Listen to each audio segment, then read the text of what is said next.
Commander Jake Morrison stared at the emergency signal flashing on his ship's main screen. Another distress call from the Zephyrian Trade Union, the third one this month. He rubbed his tired eyes and looked around the bridge of the Earth's defense. Ship Victory. His crew waited for orders, their faces showing the same exhaustion he felt. "Sir, should we respond?" asked Lieutenant Ben Hayes from the communications station. Jake nodded slowly. "Set course for the Zephyrian sector. Maximum speed." Victory and her escort ships jumped into hyperspace. Jake had done this dance hundreds of times before. Some alien race would cry for help. Earth would send ships and soldiers. And humans would die fixing problems that weren't theirs. But the Galactic Federation demanded it. Earth was the peacekeeper, the problem solver, the galaxy's police force. 2 hours later, the Victory dropped out of hyperspace near a Zephyrian trading post. What Jake saw made his blood boil. There was no battle, no pirates, no emergency at all. Instead, he watched Zephyrian ships methodically destroying a smaller trading station owned by their business rivals. "Commander, we're getting a transmission from the Zephyrian fleet," Ben reported. "Put them through." Tall, blue-skinned Zephyrian appeared on the screen. "Ah, Commander Morrison. Thank you for responding so quickly. As you can see, we have dealt with the pirate threat ourselves." Jake's jaw tightened. "Pirates? I see Zephyrian ships attacking a civilian station." The alien's expression didn't change. "These criminals were stealing our rightful trade routes. We simply restored order. Your presence here makes our actions ... official. You called us here to witness a massacre? Called you here to provide Federation authority for our defensive actions? Your report will state that Earth forces arrived after Zephyrian security eliminated a pirate threat." Jake felt something break inside him. "My report will state exactly what I observed." The Zephyrian's calm mask slipped slightly.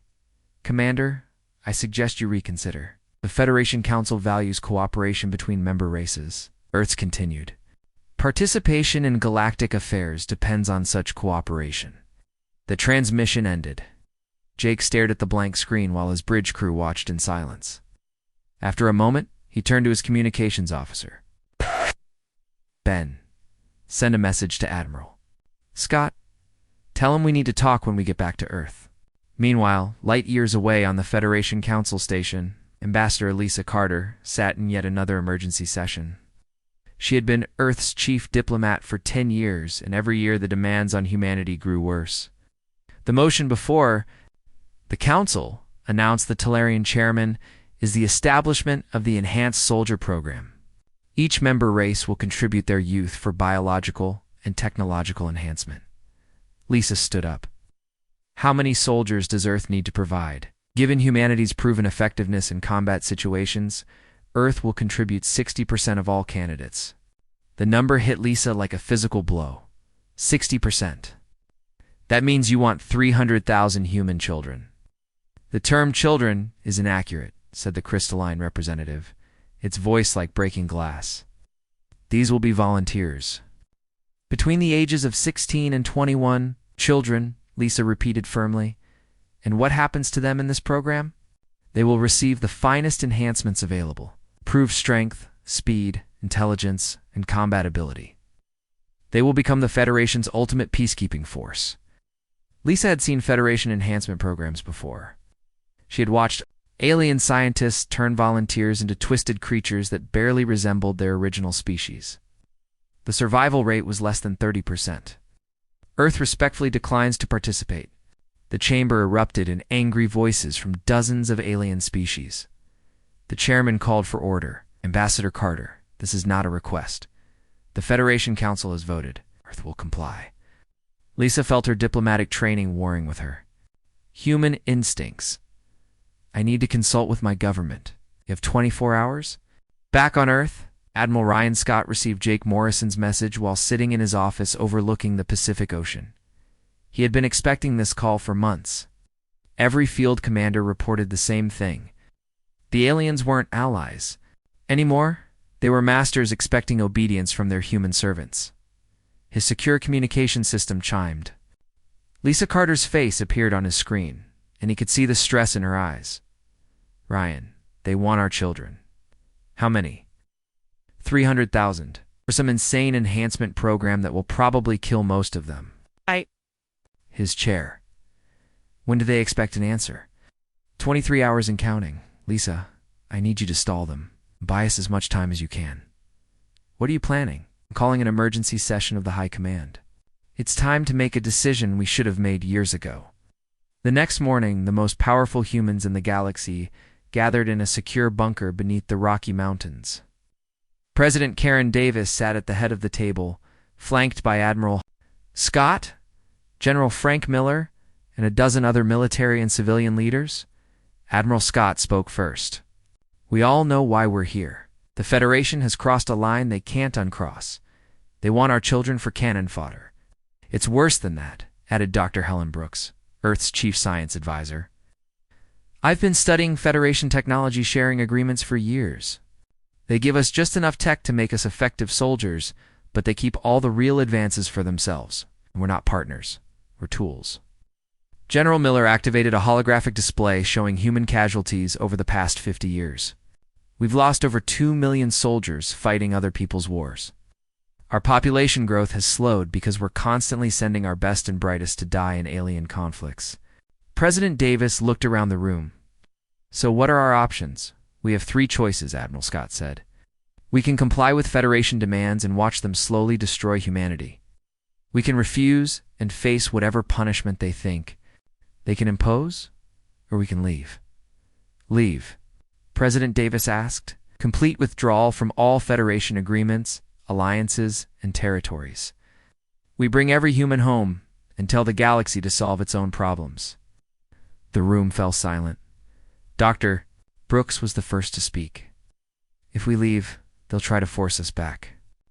The Federation has grown dependent on human military power. Without us, their whole system will collapse. Let it collapse, said General Miller.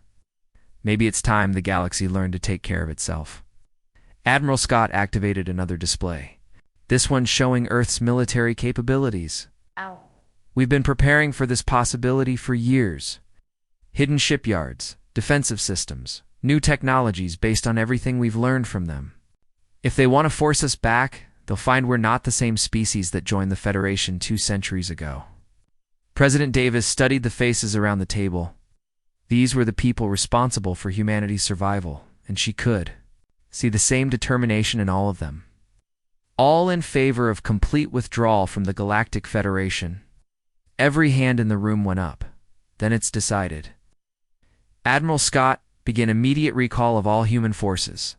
General Miller, start evacuation procedures for all civilian populations outside the Sol system. Dr. Brooks, I want every piece of alien technology we've studied ready for full production. 2 hours later, Lisa Carter received new instructions. From Earth, she walked into the Federation Council chamber with a single sheet of paper. The Earth government has reached a decision regarding the enhanced soldier program, she announced. The alien representatives leaned forward, expecting compliance.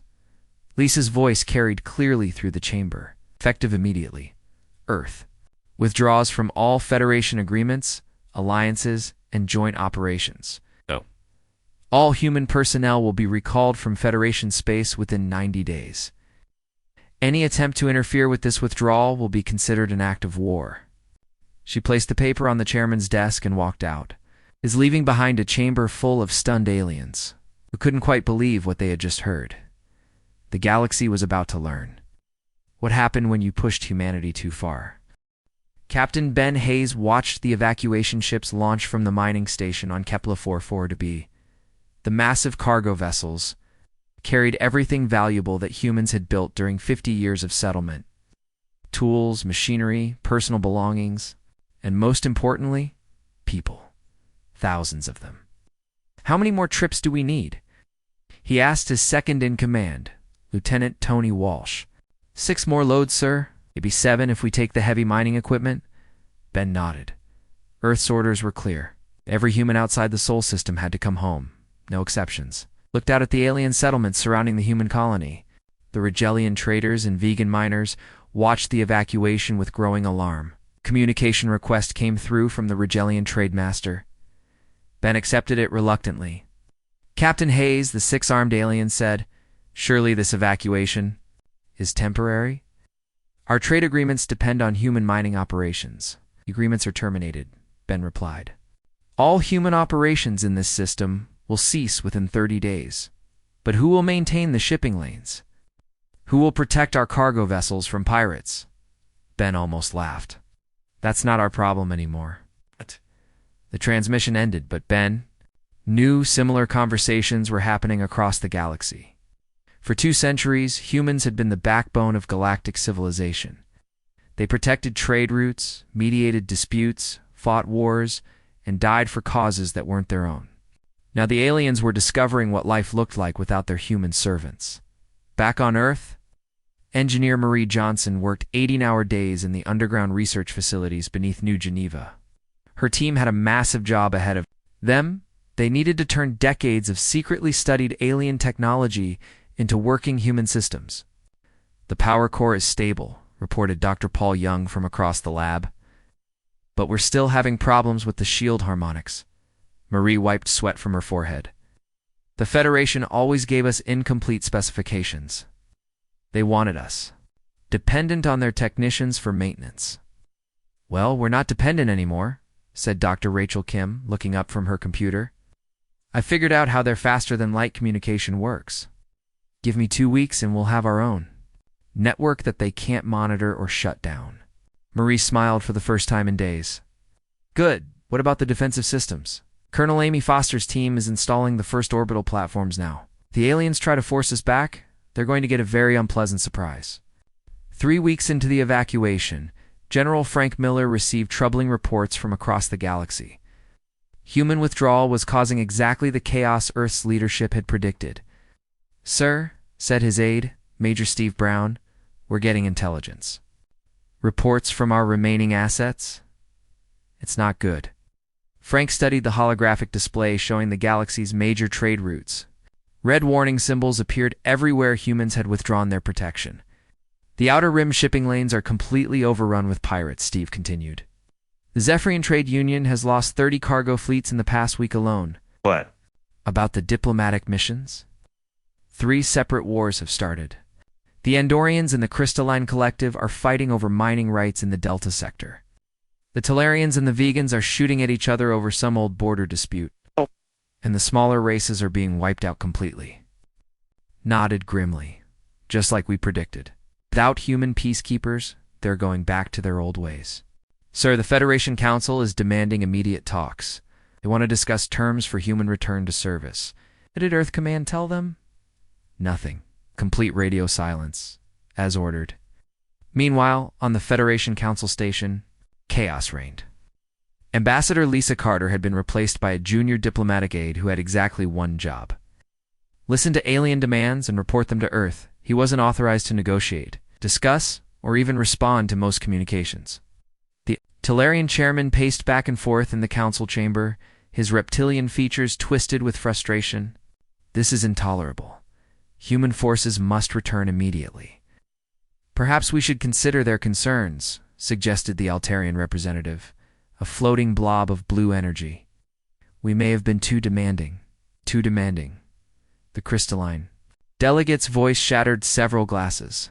"Exist to serve the greater galactic good. Individual species concerns are irrelevant." "Individual species concerns seem very relevant when that species controls most of the galaxy's military power," observed the vegan ambassador quietly. The chamber erupted into angry voices. Accusations flew between races that had barely tolerated each other, even with human mediation. Without the humans to maintain peace, hatreds were surfacing rapidly. Captain Tony Walsh commanded one of the last human intelligence ships operating in Federation space. His mission was simple, but dangerous: monitor the situation and report back to Earth without being detected. What he saw confirmed Earth's worst fears about galactic civilization. The Regellian trade fleet he was observing had been attacked 3 times in 2 days. Their cargo vessels burned in space while pirates made off with everything valuable. "Sir," his communications officer reported, "we're receiving a distress call from the Regellian flagship." "Ignore it," Tony ordered. "We're observers only." He watched the Regelian ship explode in a ball of fire. A year ago, human warships would have responded to that distress call within minutes. The pirates would have been destroyed or captured, and the trade route would have been secure again. Now the pirates celebrated their victory and began hunting for more victims. Tony's sensor operator called out, "Captain, I'm detecting weapon signatures. Looks like a full battle fleet heading this way." "Whose ships?" "Andorian Empire. They're moving toward crystalline territory." Tony realized he was about to witness the start of a major war, without human diplomats to mediate and human military forces to maintain peace. The two most powerful alien races in the galaxy were about to destroy each other on Earth. President Karen Davis met with her advisors in the Secure Command Center. The reports from across the galaxy painted a clear picture. Galactic civilization was collapsing faster than anyone had predicted. "How many human evacuation ships are still out there?" she asked Admiral Scott. 237 ships carrying approximately 4 million people. They should all be home within 6 weeks, and alien casualties. Dr. Brooks consulted her tablet. Conservative estimates put the death toll at over 50 million and rising. Most are from smaller species caught between the major powers. President Davis felt a moment of doubt. "Are we responsible for those deaths?" Admiral Scott leaned forward. "And we're responsible for the deaths of 2 million humans who died, maintaining alien peace for the past 50 years. We're not responsible for what happens when we stop dying for them. The aliens are getting desperate," added General Miller.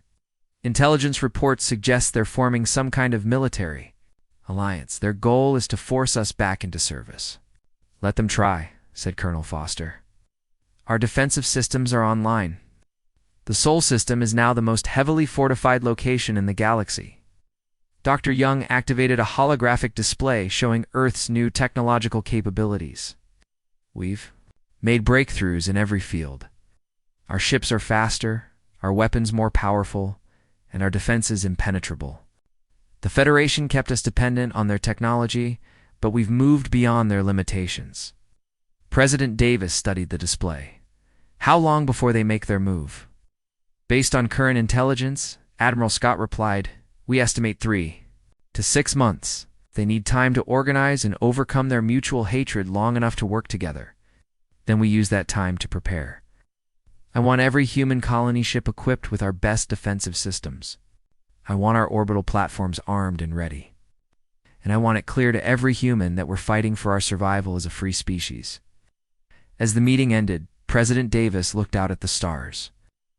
Somewhere out there, the galaxy burned, while aliens who had treated humans as servants desperately tried to force their tools back to work.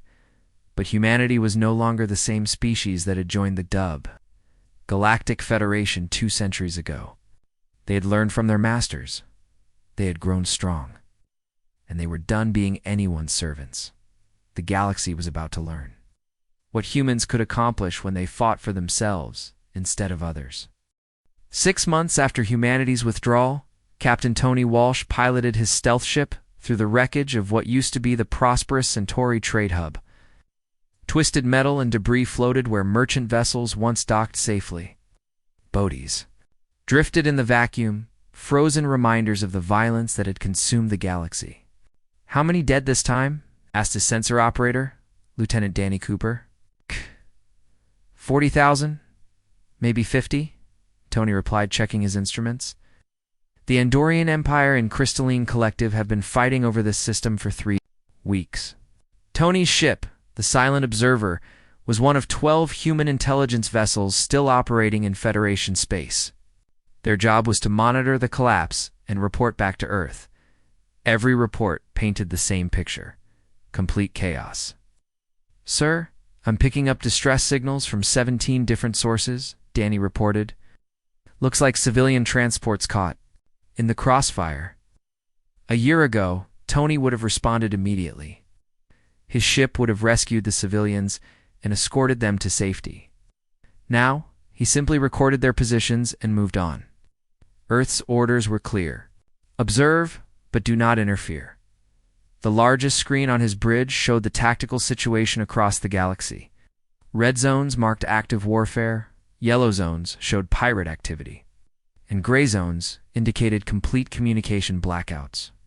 Only a few small green areas remained peaceful, and those were shrinking daily. "Captain," his communications officer called out, "we're receiving a priority message from Admiral Parker on Earth." Tony accepted the transmission. Admiral Chris Parker's weathered face appeared on screen, looking tired but determined. "Tony, what's your current position?" "The outer edge of the Centauri system, sir." "The Andorians just finished glassing the fourth planet." "Any survivors?" "Negative, sir. Population was about 12 million, all gone." Admiral Parker rubbed his forehead. "That brings the total death count to what, 800 million?" "143 million, sir, and rising fast." Back on Earth, Dr. Paul Young stood in his laboratory surrounded by the most advanced technology humanity had ever created. Without Federation restrictions, human innovation had exploded. In 6 months, they had made advances that would have taken decades under alien oversight. "The new FTL drive is ready for testing," announced Dr. Helen Brooks from across the lab. "It's 3 times faster than anything the Federation ever showed us." Paul smiled. "What about the weapons systems?" "Beyond anything we've seen before," replied Dr. Sam Turner, the weapons specialist. "The aliens kept us limited to basic energy weapons, and we've got things that would make their entire fleet obsolete." "Good," said Colonel Amy Foster, walking into the lab, "because intelligence suggests they're planning something big." She activated a holographic display, showing alien fleet movements across the galaxy. Every major race is pulling their surviving ships back to central staging areas. They're forming some kind of alliance. Dr. Brooks frowned. "They hate each other. How are they working together?"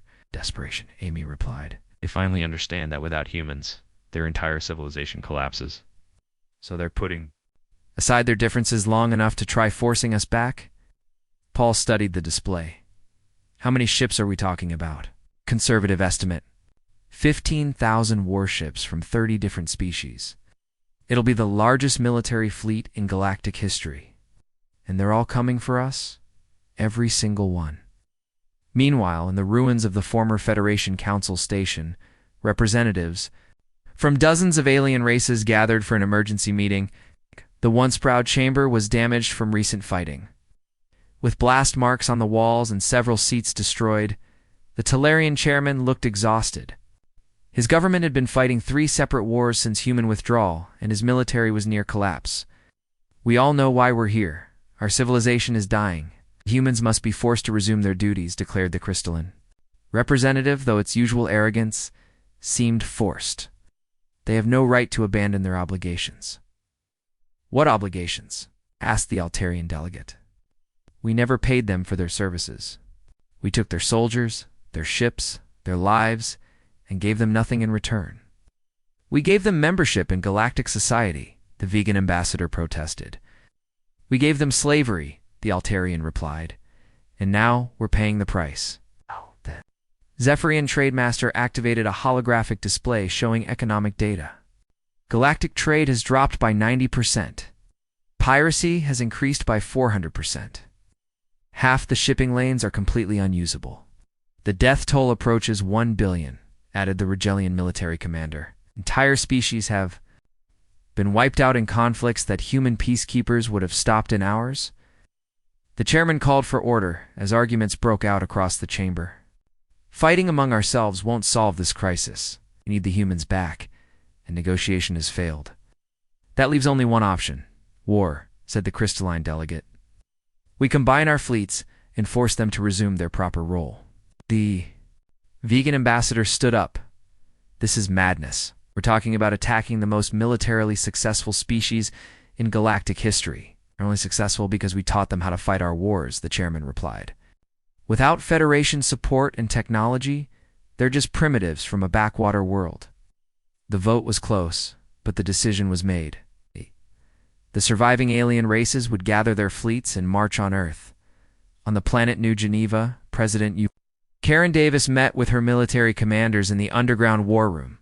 The intelligence reports from Captain Walsh and other observers painted a clear picture of what was coming. "They're really going to try it," she said, studying the fleet movement reports. Every alien race working together for the first time in their history? Admiral Scott nodded. 15,000 ships, maybe more. They'll be here in 3 months. Are we ready? President Davis asked. General Miller activated a display showing Earth's defenses. The Sol system is now a fortress.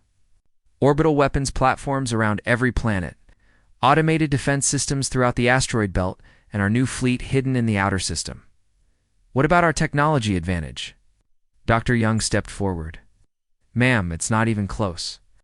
6 months of unrestricted development has put us decades ahead of Federation technology. Our ships are faster, our weapons more powerful, and our defenses impenetrable, Colonel Foster added. We've also been analyzing alien tactics for months. They fight like they did 2 centuries ago because humans always adapted to their methods. They have no idea how we fight when we're not following their rules. President Davis turned to Admiral Parker. How many ships will we have? Our main fleet consists of 200 vessels, but they're worth 1,000 of theirs, plus the automated defenses and orbital platforms. When they arrive, they'll face the most powerful defensive system ever created. What about civilian casualties? Non-essential personnel have been moved to underground shelters. The lunar colonies are fully protected. Mars has been evacuated completely and turned into a military fortress. President Davis looked around the room at humanity's leaders. So we're really going to fight the entire galaxy? Ma'am, Admiral Scott replied. We've been fighting the entire galaxy for 2 centuries. The only difference is that now we're fighting for ourselves instead of for them. Captain Walsh's latest report arrived as the meeting continued. The alien alliance was growing larger, but also more unstable. Old enemies forced to work together were barely containing their hatred. Supply lines were chaotic, command structures unclear, and morale poor.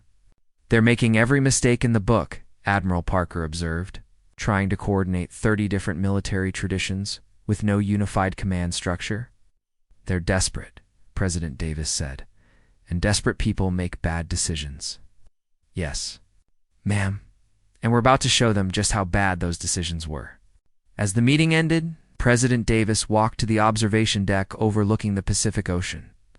Somewhere beyond those stars, the largest war fleet in galactic history was preparing to attack Earth. The aliens expected to find the same humans, who had served them faithfully for 2 centuries. Instead, they would discover what humanity could accomplish when they stopped fighting for others and started fighting for themselves.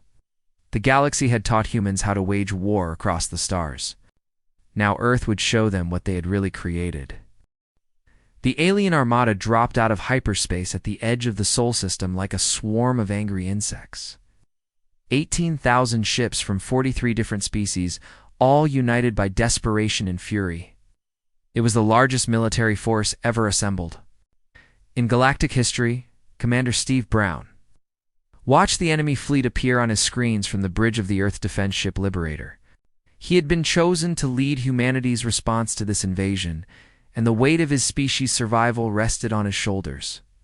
Sir, enemy fleet is taking formation, reported his tactical officer, Lieutenant Linda Ross. They're spreading out across a wide front, just like we predicted, Steve nodded. The aliens were using classic Federation tactics, the same strategies they had taught humans over 2 centuries of warfare. They had no idea that humanity had spent months preparing for exactly this approach. Any communication attempts. Yes, sir. The Tellarian chairman is demanding to speak with Earth's leadership. Put him through. The main screen flickered to life, showing the reptilian features of the Federation's leader. Behind him, Steve could see representatives from dozens of alien races, all crowded together on what looked like a massive command ship. Humans of Earth, the chairman began, you have caused enough damage. Your selfish withdrawal has resulted in the deaths of billions. You will resume your duties to galactic civilization immediately. Steve almost smiled. Chairman, let me be clear. Earth owes the galaxy nothing. You used us, exploited us, and treated us like servants. Those days are over. The crystalline delegate pushed forward, its voice sharp as breaking glass. You exist to serve the greater good. Your individual desires are meaningless.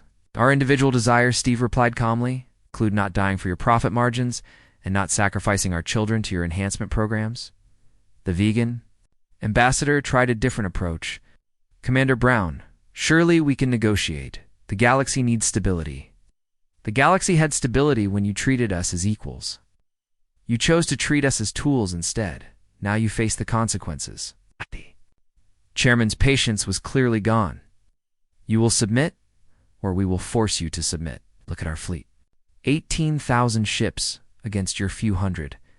Surrender now, and we will be merciful. Steve's expression hardened. Chairman, you taught us how to fight across the stars. You trained us in every form of warfare known to galactic civilization. Did you really think we weren't paying attention? He gestured to his communications officer. Send them our response. The message that broadcast to the alien fleet was simple and direct. You came to our home to force us back into slavery. You will not leave. The transmission ended, and Steve turned to his crew. All ships, battle stations, begin Operation Homecoming. Across the Sol system, humanity's true strength revealed itself. What the aliens had seen as a few hundred defending ships was actually an elaborate deception. Hidden bases throughout the asteroid belt activated, revealing thousands of automated defense platforms. The moons of Jupiter opened like flowers, exposing massive weapons installations. Mars itself transformed from a planet into a gigantic fortress. Bristling with weapons, Admiral Chris Parker commanded the defense from a hidden base deep inside Earth's moon. Phase 1 is complete. Enemy fleet is fully committed inside our defensive perimeter. President Karen Davis stood beside him, watching the tactical display. This was the moment that would determine humanity's future. Either they would win their independence, or they would be forced back into galactic servitude. Casualties so far? She asked. None on our side. The aliens haven't figured out what's happening yet. The alien fleet began its attack with typical Federation tactics.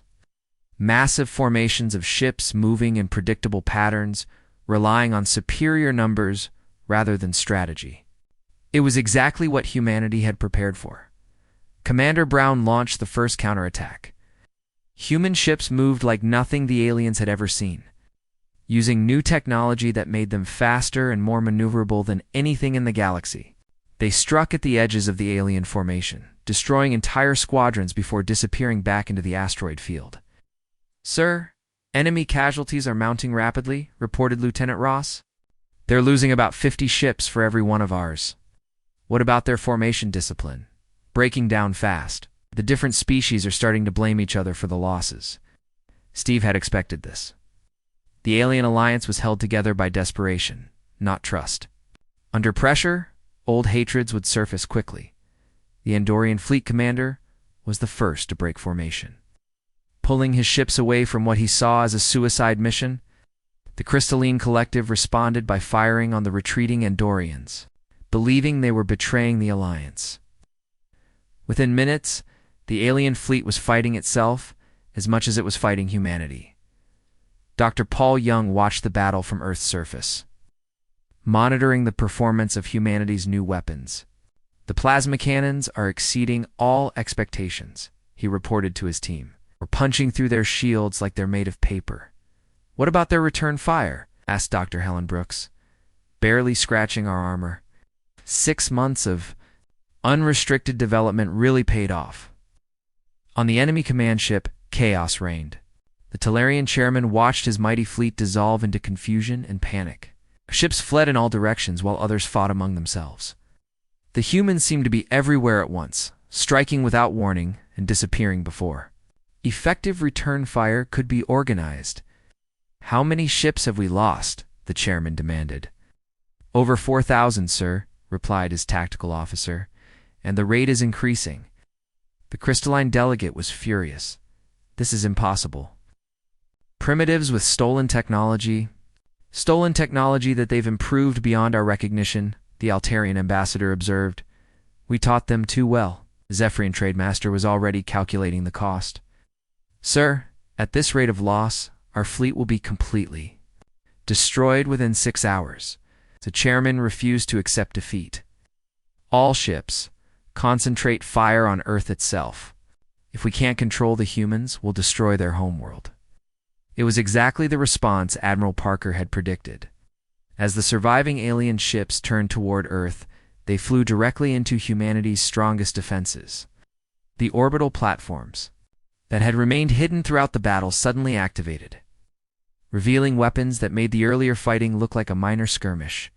Beams of pure energy lanced out from Earth's defensive grid, each shot destroying multiple alien vessels. The automated systems that Colonel Amy Foster had designed worked flawlessly, coordinating thousands of separate weapons into a single, devastating barrage. Commander Brown led the final assault, bringing his fleet out of hiding for a direct confrontation. With what remained of the alien armada, the human ships moved in perfect coordination, their crews trained specifically for this moment. All ships, attack pattern Omega, Steve commanded. Let's finish this. The battle that followed was less a fight than an execution. Human ships danced around their enemies, using superior speed and firepower to destroy the alien fleet piece by piece. The technology gap was so wide that it seemed almost unfair. President Davis watched from the Lunar Command Center as the last alien ships either surrendered or fled toward the edge of the system. In less than 8 hours, humanity had destroyed the largest military force in galactic history. "Casualty report," she requested. Admiral Parker smiled grimly. 17 human ships damaged, none destroyed. Total crew casualties, 43. Wounded, 0 killed, and the aliens. 14,000 ships destroyed or disabled. Estimated casualties in the millions. The survivors are requesting permission to surrender. President Davis looked at the tactical display showing the wreckage of the alien fleet scattered throughout the Sol system. These were the same species that had demanded human children for their enhancement programs, that had treated humanity as expendable servants for 2 centuries. "Put me through to the surviving alien commanders," she ordered. When the connection was established, she could see the defeated faces of species that had once considered themselves humanity's superiors. Fear had replaced arrogance in their expressions. "This is President Davis of Earth. You came here to force us back into slavery. Instead, you've learned what happens when you underestimate the species you've been exploiting for 200 years. Talarian chairman looked broken. "What are your terms?" "There are no terms. You will leave our system immediately and never return. The age of alien dominance is over. The galaxy belongs to those strong enough to hold it." As the surviving alien ships limped away from Earth, President Davis turned to her advisors. "Begin Phase 2 of Operation Homecoming. It's time to show the galaxy what real leadership looks like." 1 year after the Battle of Sol, Fleet Admiral Danny Cooper stood on the bridge of the Earth defense ship Horizon as it approached the former Zephyrian homeworld. The planet below showed signs of recent warfare, burned cities, destroyed spaceports, and millions of refugees living in temporary camps. "Sir, we're receiving multiple distress signals," reported his communications officer, Lieutenant Sam Turner. "How many ships do we have in the area?" Danny asked. 12 vessels, sir. The relief fleet should arrive within 6 hours." Danny nodded. This was humanity's new approach to galactic affairs. They didn't come as conquerors or overlords. They came as protectors and partners, but only for those who accepted genuine equality. On the planet's surface, the Zephyrian survivors watched human ships descend through the atmosphere. These were the same humans they had manipulated and exploited for decades. Many expected revenge. Instead, the humans brought food, medical supplies, and engineers to help rebuild their shattered world. Captain Linda Ross supervised the relief operations from the main landing site. She had fought in the Battle of Sol and watched alien ships burn in space.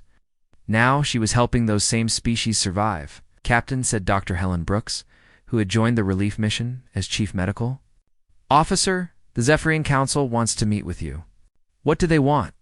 "To negotiate a new relationship. They're offering trade agreements, mining rights, anything we want." Linda almost smiled. "Tell them we'll meet, but make it clear that we don't want their tribute.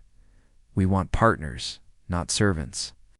Meanwhile, In the rebuilt diplomatic center on Earth, Ambassador Sam Turner met with representatives from 12 different alien species. These were the survivors. The races that had managed to avoid complete destruction in the chaos following humanity's withdrawal. The Altarian delegate, a shimmering blob of blue energy, spoke first.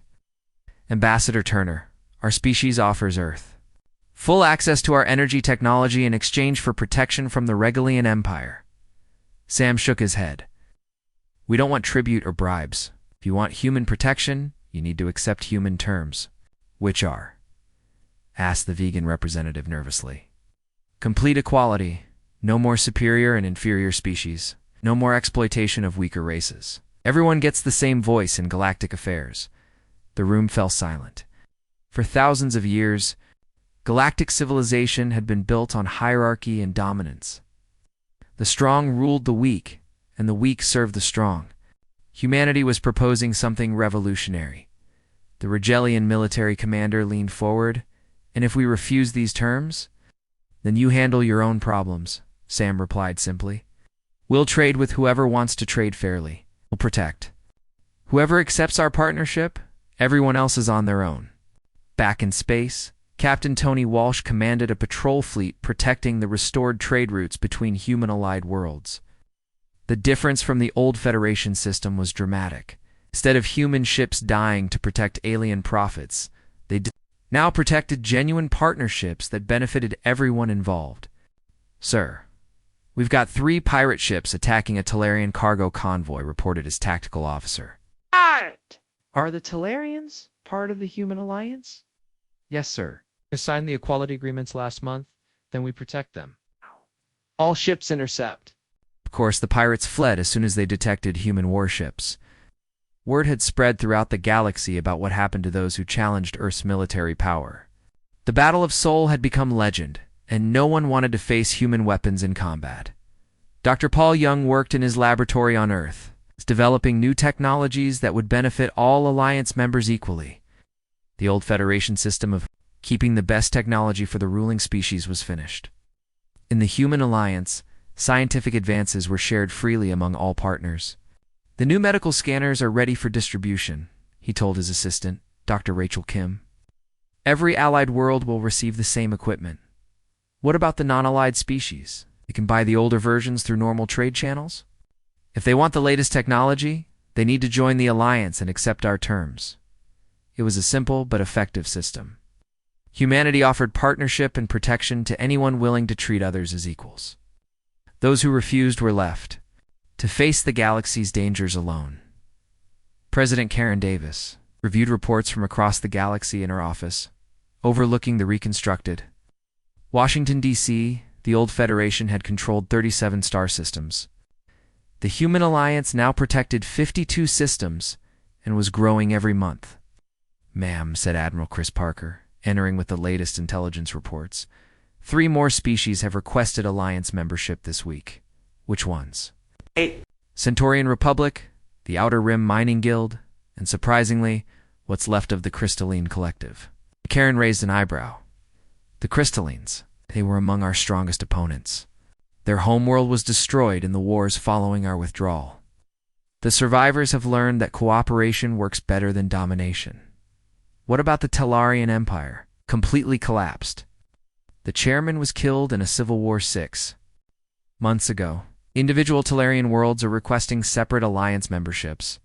Karen studied the galactic map on her wall. Green zones marked human alliance territory, growing larger every month. Yellow zones showed neutral or unaligned systems. Red zones indicated areas still consumed by warfare. How many people have died? In the unprotected zones, conservative estimates put the number at over 2 billion. Admiral Parker replied grimly. The species that refused our partnership are paying a heavy price. And our casualties? Minimal. Our advanced technology and superior tactics mean we rarely suffer losses. Most conflicts end when hostile forces realize they're facing human ships. Colonel Amy Foster entered the office carrying a tablet. Ma'am, we've received an interesting proposal from the Andromedan Council. The Andromedans? Involved in galactic politics before? They're offering to share their advanced shield technology in exchange for human military advisors. Apparently, they've been watching our success and want to learn our methods. Karen smiled. Set up a meeting. But make sure they understand our terms. Full equality, no exploitation, and shared benefits for all Alliance members. 10 years after the Battle of Seoul, the galaxy had transformed completely. The old Federation was a memory, remembered only in history books as an example of what happened. When cooperation was replaced by exploitation, Captain Steve Brown, now an admiral, commanded the Human Alliance fleet from his flagship, the New Earth. He patrolled territories that spanned half the galaxy, protecting trade routes and maintaining peace between dozens of different species. Sir, his aide reported, we're receiving a message from the vegan homeworld. They're reporting unusual readings from the galactic core. What kind of readings? Unknown energy signatures. They're requesting a joint scientific expedition with human, Altarian, and Zephyrian scientists. Steve nodded approvingly. This was how the galaxy was supposed to work. Different species cooperating as equals, sharing knowledge and resources. For mutual benefit, the Human Alliance had become everything the Federation pretended to be. A genuine partnership of equals working together for the common good. The strong protected the weak, not as overlords, but as friends. Technology was shared freely. Trade benefited everyone involved. On Earth, President Davis had been replaced by President Mike Johnson, but the policies remained the same. Humanity had learned that true strength came not from dominating others, but from lifting them up as partners. The galaxy still had its problems. Pirates, rogue states, and the occasional war between non-allied species. But the chaos that followed humanity's withdrawal was over. Order had been restored, but it was a better order built on cooperation rather than exploitation. The aliens had taught humanity that the galaxy respected only strength. Then they discovered that humans, when finally free to be themselves, were the strongest of all. But humanity used that strength not to rule, but to protect. Not to exploit, but to liberate. The galaxy had learned what happened when you pushed humanity too far. Now it was learning what humans could accomplish when they fought for justice instead of profit, for freedom instead of dominance, and for partnership instead of servitude. Earth had severed all alliances, and the galaxy had descended into chaos. But from that chaos, humanity had built something better. A galaxy where strength served justice, where the powerful protected the weak, and where every species had a voice in their own destiny. The age of human servitude was over. The age of human leadership had begun.